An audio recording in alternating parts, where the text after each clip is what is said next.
Hello friends, कैसे हैं आप सब लोग। आई होप आप सब लोग अच्छे होंगे। तो स्वागत है आप सब लोगों का आपके अपने यूट्यूब चैनल यूपीएससी की शिक्षा पे।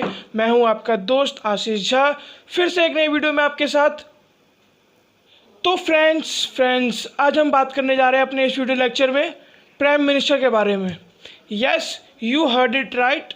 आज हम प्रधानमंत्री के बारे में बात करने जा रहे हैं। यानी आज हम ये बात करने जा रहे हैं कि प्रधानमंत्री की पावर्स क्या होती है, प्रधानमंत्री को नियुक्त कौन करता है, उसकी नियुक्ति कैसे होती है। आज हम पूरी डिटेल में जानने वाले हैं।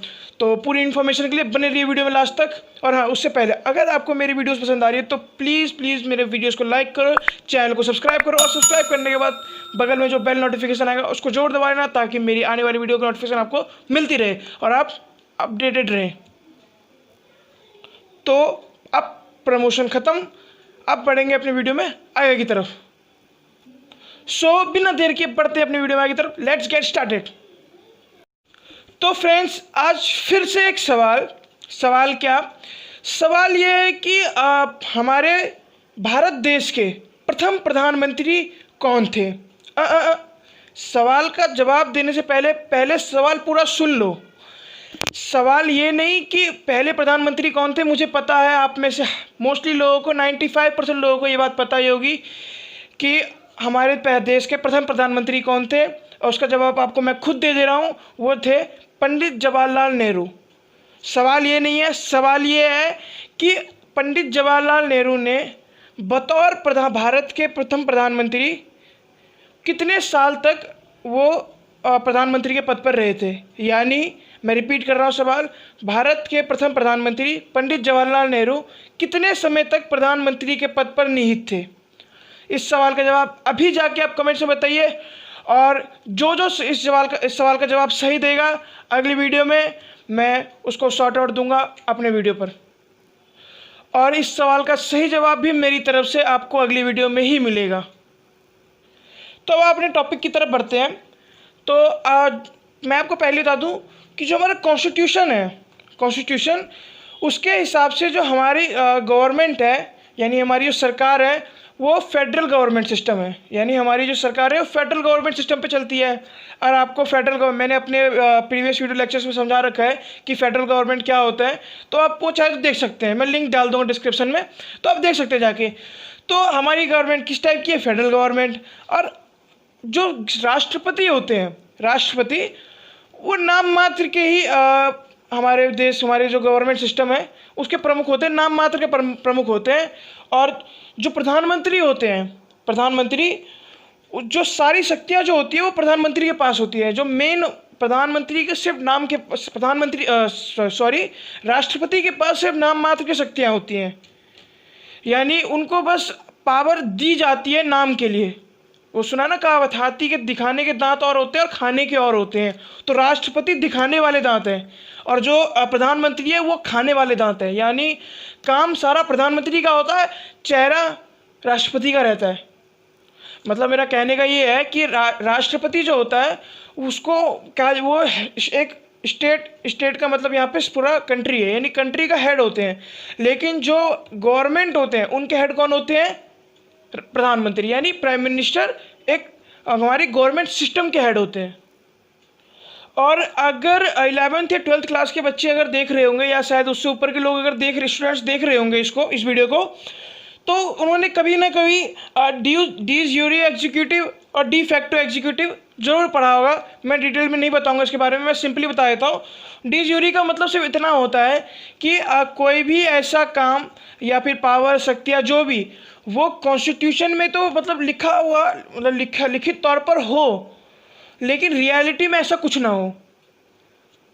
मतलब कि जैसे प्रेसिडेंट है, प्रेसिडेंट की सारी शक्तियाँ उसमें लिखी पड़ी है, कॉन्स्टिट्यूशन में साफ लिखा पड़ा है कि president is the head of the state, ये वो। लेकिन रियलिटी में क्या इतनी शक्तियाँ हैं प्रेसिडेंट के पास? नहीं है। ठीक उसका अपोजिट डिफेक्टो में क्या होता है, भले ही प्रधानमंत्री के बारे में मतलब प्रधानमंत्री कह रहा हूँ, कोई भी ऐसी शक्तियाँ या कोई काम जिसके बारे में लॉ में लिखा ना हो, या ऐसी प्रैक्टिस के बारे में लॉ में लिखा ना हो लेकिन रियलिटी में हो, यानी प्रधानमंत्री यानी प्रधानमंत्री के पास जो शक्तियाँ, जितनी शक्तियाँ हैं या जितनी शक्तियों का इस्तेमाल वो करते हैं, उतना लिखा नहीं होता है कहीं कहीं लॉ में, लेकिन वो करते हैं। तो ये दो टर्म है, मैं इसके बारे में डिटेल में नहीं समझाऊंगा। अगर आपको हाँ इन दोनों टर्म का अगर डिटेल में समझना है, यानी डी यूरी और डी फैक्टो एग्जीक्यूटिव, इनके बारे में अगर आपको पूरा डिटेल में समझना है तो मुझे कमेंट से बता देना, मैं इसके लिए एक अलग वीडियो बना दूंगा। तो अब ये तो आप समझ ही गए होंगे कि जो राष्ट्रपति होता है वो एक कंट्री का प्रमुख होता है, और जो जबकि प्रधानमंत्री जो होता है वो एक सरकार का प्रमुख होता है। ये तो आप बात समझ ही गए होंगे। अब इसके बाद हम बढ़ते हैं जो प्रधानमंत्री की नियुक्ति कैसे होती है, यानी प्रधानमंत्री को सिलेक्ट कैसे किया जाता है कि यार ये बंदा प्रधानमंत्री बनेगा। आपको कैसे पता कि भाई ये प्रधानमंत्री बनने के लायक है? तो कोई ना कोई वजह तो होती होगी, तभी तो प्रधानमंत्री चुना जाता है ना हमको। तो अब हम वही पढ़ेंगे कि क्या किस रीजन पर या किस बेस पर एक प्रधानमंत्री को नियुक्त किया जाता है। अब अगर हम कॉन्स्टिट्यूशन के ऊपर जाएं, यानी संविधान के ऊपर जाएं, तो संविधान में प्रधानमंत्री की नियुक्ति के लिए कोई विशेष प्रावधान नहीं है। यानी प्रधानमंत्री को कैसे नियुक्त करना है इसके लिए कोई विशेष प्रावधान नहीं दे रखा है। किसमें? संविधान में। बस संविधान में एक अनुच्छेद 75 में इतना कह रखा है कि जो प्रधानमंत्री की नियुक्ति है वो कौन करेगा? वो करेंगे राष्ट्रपति करेंगे। प्रधानमंत्री की नियुक्ति कौन करेंगे? वो राष्ट्रपति करेंगे। अब देखिए, ये तो कह दिया है कि राष्ट्रपति प्रधानमंत्री की नियुक्ति करेगा, लेकिन इसका मतलब ये नहीं है कि राष्ट्रपति का जिसका मन आया वो उसने उसको प्रधानमंत्री बना दिया। ऐसे अगर कर देते तो ऐसे तो फिर अपने परिवार का किसी को उठा के प्रधानमंत्री बना देता राष्ट्रपति। तो ऐसा नहीं कर सकते। राष्ट्रपति उसी को प्रधानमंत्री नियुक्त कर सकता है जो कि पार्लियामेंट में जो बहुमत दल है उसका जो मेंबर होगा उसको प्रधानमंत्री नियुक्त कर सकता है। हाँ, जैसे कि मान लो एक सिचुएशन आती है कि कोई भी पार्टी वो अपना बहुमत नहीं साबित कर पाती है। गठबंधन एक अलग सिचुएशन है, मैं गठबंधन का बात नहीं कर रहा हूँ। कोई भी पार्टी गठबंधन ना करे और सिचुएशन ऐसी बन जाएगी किसी भी पार्टी का बहुमत नहीं बन रहा है, तो उस समय फिर राष्ट्रपति अपनी व्यक्तिगत उसका इस्तेमाल कर सकता है कि वो जिसका मन करे मतलब किसी बहुमत मतलब किसी पार्टी का एक को उठा ले, वो मतलब प्रधानमंत्री बना दे, और 1 माह के अंदर उसको मतलब 1 माह का टाइम मिलेगा जिसको भी राष्ट्रपति चुनेंगे कि हाँ भाई ये प्रधानमंत्री मैं इसको चुन रहा हूँ, तो उसको 1 माह के अंदर में अपना बहुमत साबित करना पड़ेगा, सदन के अंदर अपना बहुमत साबित करना पड़ेगा। और जो गठबंधन है वो भी इसी से रिलेटेड है थोड़ा सा, बिल्कुल अलग नहीं है। जैसे मैंने कहा कि उसको वो एक अलग है, बिल्कुल अलग नहीं है, लेकिन गठबंधन में क्या किया कि जब 3-4 पार्टियां एक साथ आके जुड़ गई तो वो बहुमत साबित कर सकती है, तो फिर राष्ट्रपति उनको नियुक्त कर लेंगे। 1 माह का टाइम उनको मिलता है, नियुक्ति के बाद से 1 माह का टाइम मिलता है उनको अपना बहुमत साबित करने का, फिर वो बहुमत साबित कर देते हैं तो प्रधानमंत्री बन जाते हैं। तो फ्रेंड्स यहाँ पर देखिए, यहाँ पर देखने वाली बात यह है कि मान लीजिए जब जो प्रधानमंत्री है उनकी अचानक मृत्यु हो जाती है या किसी कोई भी वजह से अचानक मृत्यु हो जाती है, तो उसके बाद फिर राष्ट्रपति के पास फिर से एक व्यक्तिगत निर्णय, यानी किसको प्रधानमंत्री चुनना है उसके लिए व्यक्तिगत निर्णय लेने का उनके पास अधिकार है। वो अधिकार कब है? जब उनके मतलब जो प्रधानमंत्री पद है उसके लिए कोई स्पष्ट उत्तराधिकारी उनको ना मिल रहा हो, यानी कोई ऐसा बंदा ना मिल रहा हो जो उस प्रधानमंत्री पद के लायक है, ऐसा बंदा ना मिल रहा हो, उस वक्त में जो राष्ट्रपति है वो अपने मन से यानी अपने व्यक्तिगत निर्णय से किसी को प्रधानमंत्री चुन सकता है। तो यहाँ प्रधानमंत्री चुनने का मतलब ये नहीं कि जैसे किसी की मृत्यु हो गई तो एक कार्यवाहक प्रधानमंत्री चुन लेते हैं, वो नहीं। प्रधानमंत्री चुनने का मतलब वो फिर प्रधानमंत्री रहेगा अपने जो भी टाइम है उस टाइम तक के लिए पूरा प्रधानमंत्री रहेगा, तो वो ये कार्यवाहक प्रधानमंत्री नहीं रहेगा वो।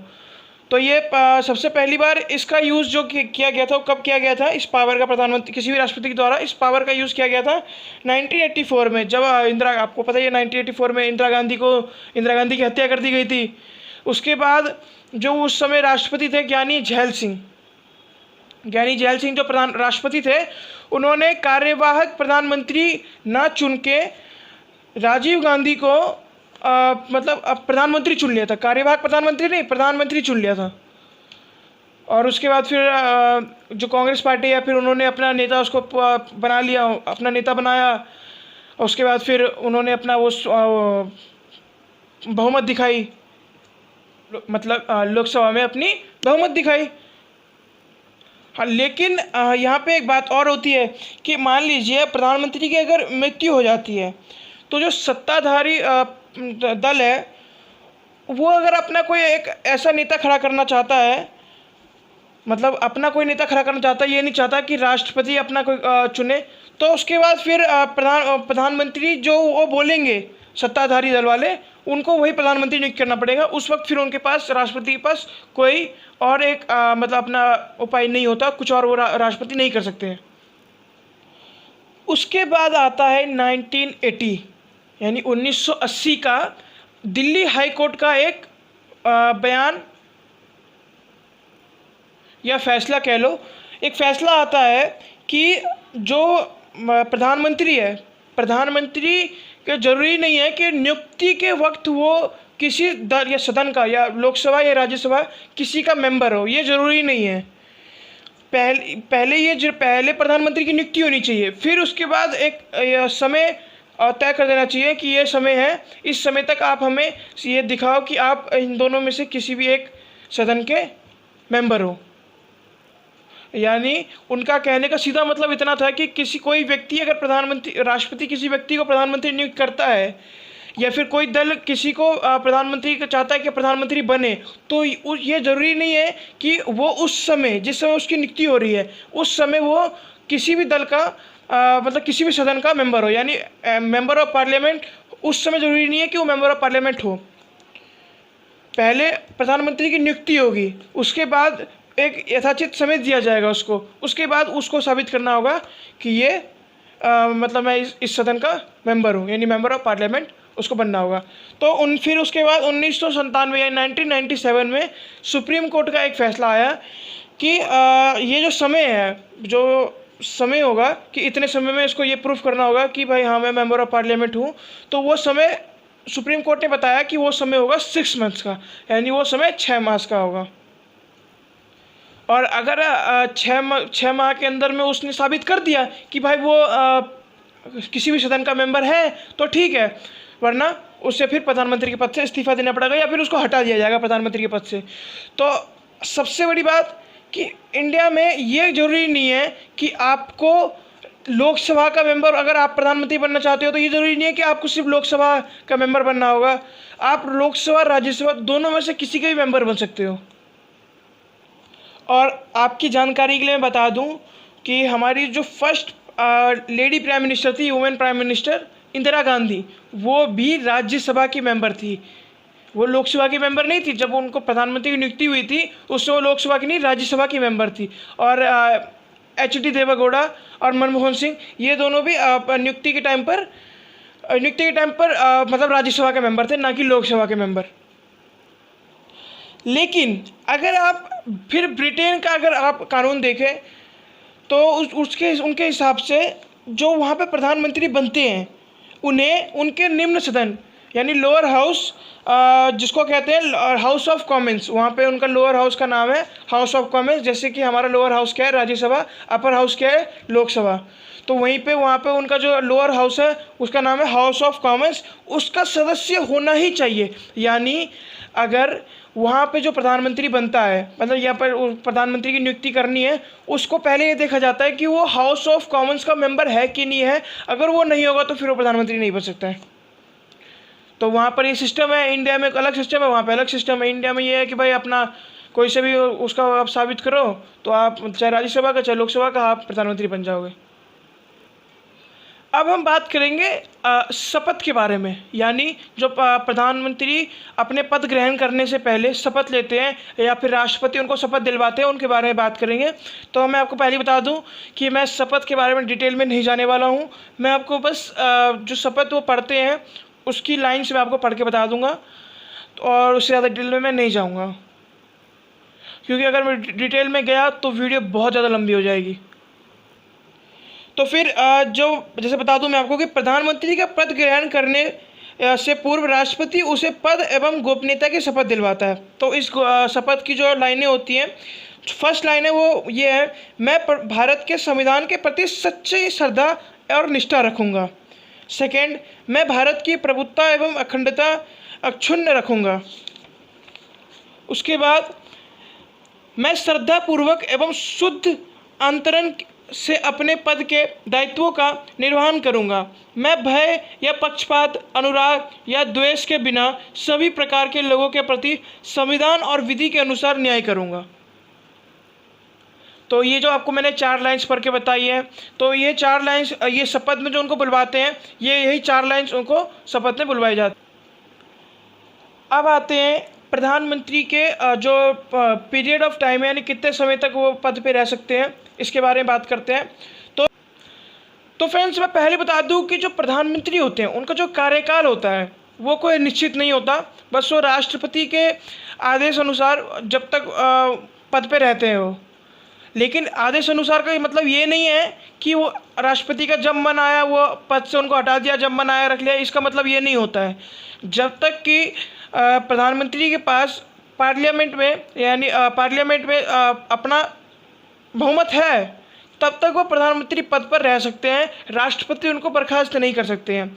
हाँ, अगर मान लीजिए उनका बहुमत गिर जाता है या फिर कोई वो उनके ऊपर शक करता है कि भाई इनके पास बहुमत नहीं है, तो उस समय फिर उनको अपनी वो देनी पड़ती है, प्रूफ देना पड़ता है कि हमारे पास पूरी बहुमत है। अगर नहीं होता तो फिर उस समय उनको अपने पद से इस्तीफ़ा देना पड़ता है प्रधानमंत्री को। अगर वो इस्तीफ़ा नहीं देते हैं तो फिर राष्ट्रपति के पास शक्ति है कि वो उनको बर्खास्त कर सकते हैं।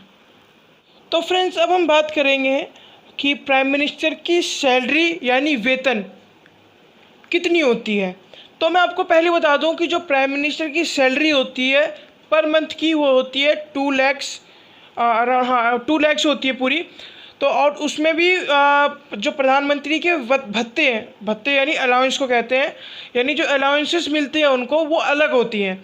सैलरी तो इनकी इतनी आती है, उसमें से अलाउंस उनकी अलग होती है। तो इन सैलरी प्लस अलाउंस को मिला के, यानी एक जो कैबिनेट का मेंबर है यानी पार्लियामेंट के मेंबर का जो सैलरी होता है वो तो मिलता है इनको, प्लस प्राइम मिनिस्टर होने के नाते जो इनको अलग से यानी विशेष भत्ते यानी स्पेशल अलाउंस भी मिलती है उनको।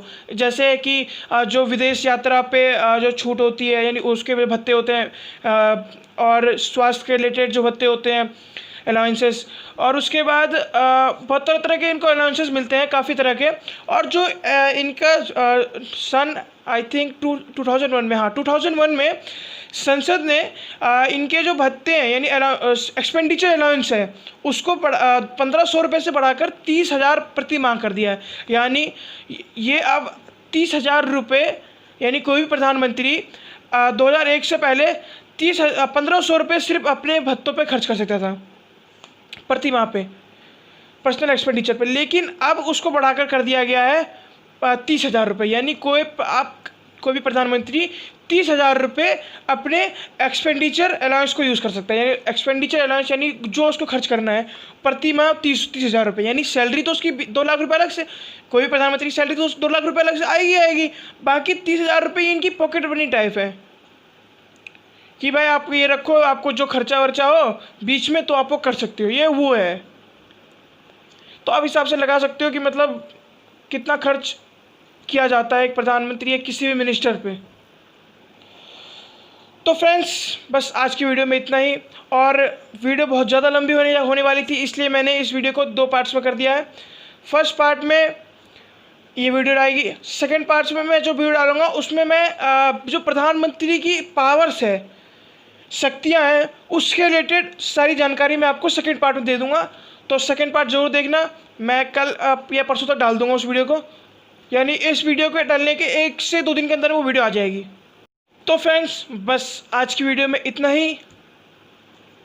और फ्रेंड्स, जाने से पहले मैं आपको पहले बता दूं कि इस वीडियो में मैंने आपको बताया था कि मैं सब कुछ बताने वाला हूं, लेकिन ये वीडियो बहुत लंबी होने वाली थी। इस चक्कर में मैंने अब इस वीडियो को 2 पार्ट में डिवाइड कर दिया है। एक पार्ट में तो मैंने आज बता ही दिया आपको, पहला पार्ट ही हो जाएगा। सेकंड पार्ट की वीडियो में मैं आपको बताऊँगा कि प्रधानमंत्री की जो शक्तियाँ होती है वो शक्तियाँ क्या होती हैं, कितनी शक्तियाँ उनके पास होती है, ये मैं सेकंड पार्ट में बताऊँगा। और सेकंड पार्ट बिल्कुल जल्दी इस वीडियो डालने के बाद मैं सेकंड पार्ट तुरंत डाल दूँगा।